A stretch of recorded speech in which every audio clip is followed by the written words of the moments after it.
suis juste venu vous dire, bien sûr, dès qu'on parle d'Afrique, moi je rapplique, hein, et on vient ici parce que c'est le cœur de notre mission, de notre action, et on est très très fiers d'être associés à la saison Africa 2020, donc on va mobiliser des moyens pour faire venir un maximum d'acteurs, de créateurs africains ici.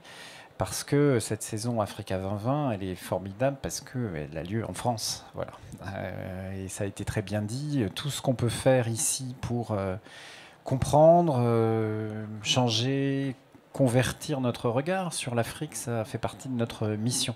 Donc on le fait dans notre genre de beauté. Ce matin, on avait une autre conférence de presse à laquelle Stéphanie Rivoal, qui organise le sommet de Bordeaux entre l'Afrique et la France, a participé. On a rendu public un petit livre dans la collection Repères, la découverte sur l'économie africaine. Il n'y en avait pas.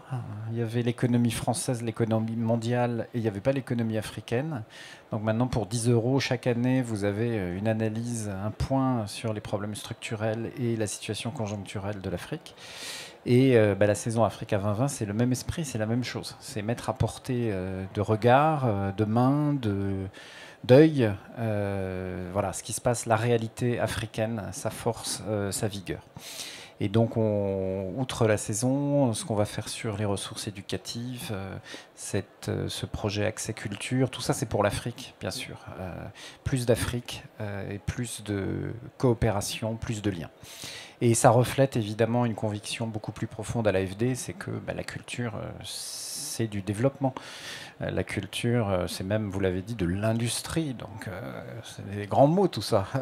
Et donc, on est très convaincu que de la coopération entre nos deux établissements, vos compétences évidemment à l'Institut français, dont nous ne disposons pas, mais si on les mixe avec les compétences d'un établissement financier comme l'AFD, hein, l'année dernière, on a fait 14 milliards d'euros de financement, dont 7 en Afrique. Dans tout ça, on fait de l'infrastructure, on fait de l'éducation. On doit bien pouvoir glisser un peu de culture quand même dans tout ça. Du développement urbain, du secteur privé. Donc voilà, il faut juste qu'on se parle, qu'on regarde ensemble et puis qu'on en tire le plus grand profit. On est partenaire avec vous du Festival d'Angoulême. Il y a la Nuit des idées là-bas. Et on est très heureux, vous savez, le dessinateur Jules a accepté aux éditions d'Argo de faire une petite BD.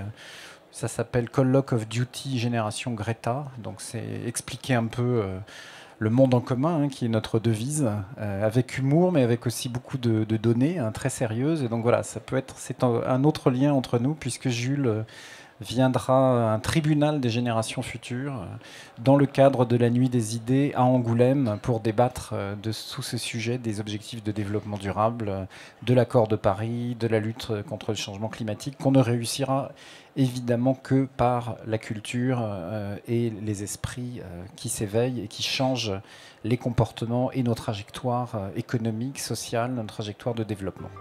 Merci.